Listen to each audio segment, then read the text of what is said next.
Bloomberg Audio Studios. Podcasts, radio, news. Congresswoman Gwen Moore is watching all of this from her perch in Wisconsin's 4th District. The Democratic Congresswoman is with us right now live on Bloomberg TV and radio. It's great to see you, Representative Moore. Welcome back. Are you stockpiling tomatoes ahead of next week? How do we deal with these tariffs?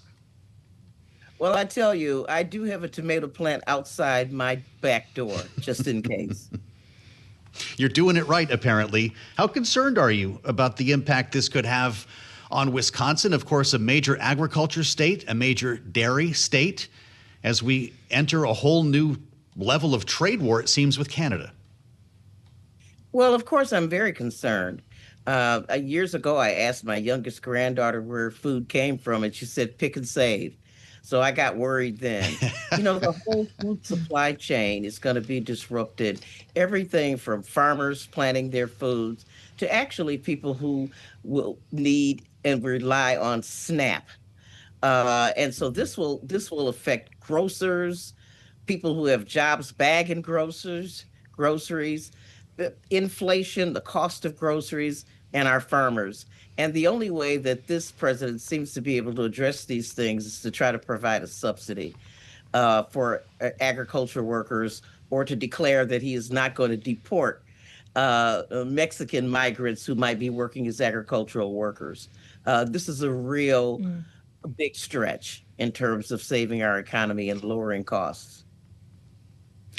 Well, Congresswoman, I would mention, and our audience on Bloomberg TV as well as on YouTube can see this now, President Trump has just landed in Texas alongside First Lady Melania Trump. They, of course, are now heading into the helicopter, and they'll begin viewing some of the damaged areas in and around Kerrville, Texas, from last weekend's devastating floods. When we consider, Congresswoman, the future of FEMA, knowing President Trump has up until recently called for essentially its dismantling and sending that responsibility back to the states, do you believe that policy pursuit is one that he will still actively pursue, or could this disaster actually spell a second chance for FEMA as it currently stands?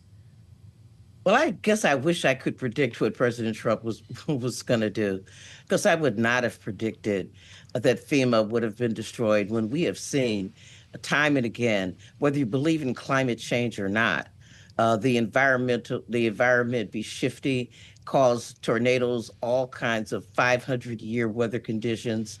And surprise, surprise, this storm was yet another aggression on the part of Mother Nature, and a warning not to dismantle emergency services.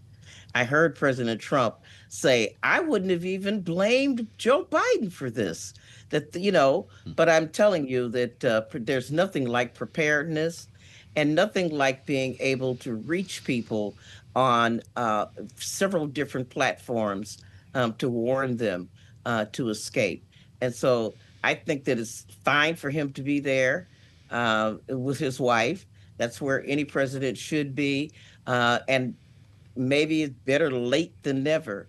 But I think that the agony and misery of this community is going to continue long after the cameras are gone, and long after Air Force One leaves.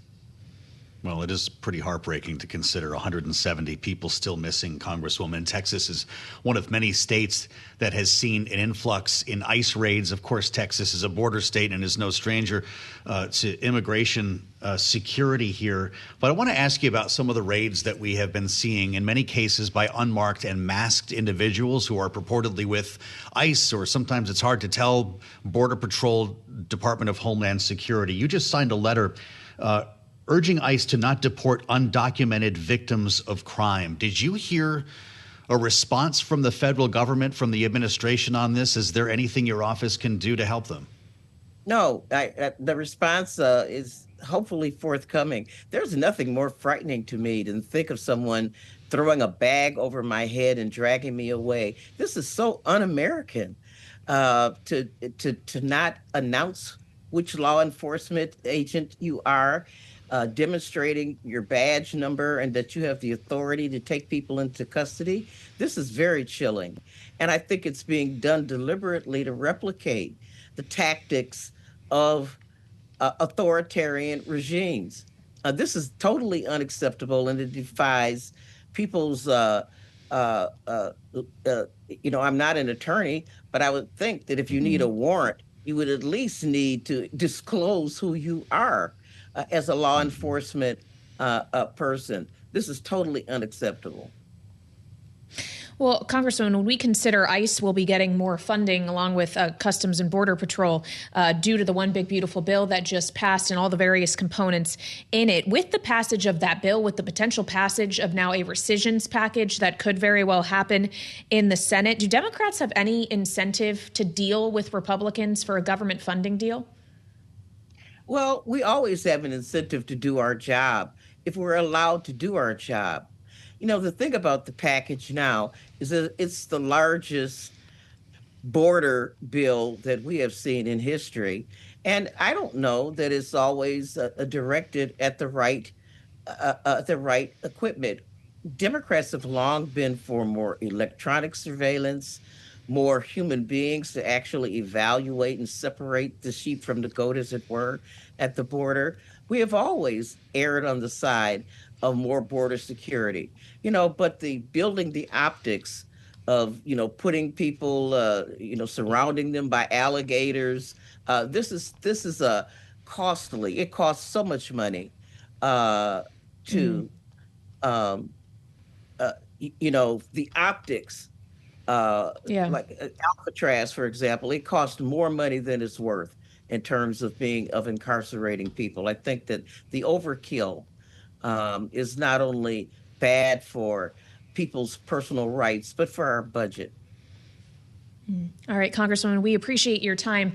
As always, Democratic Congresswoman Gwen Moore, representing Wisconsin's 4th District, here with us on Balance of Power.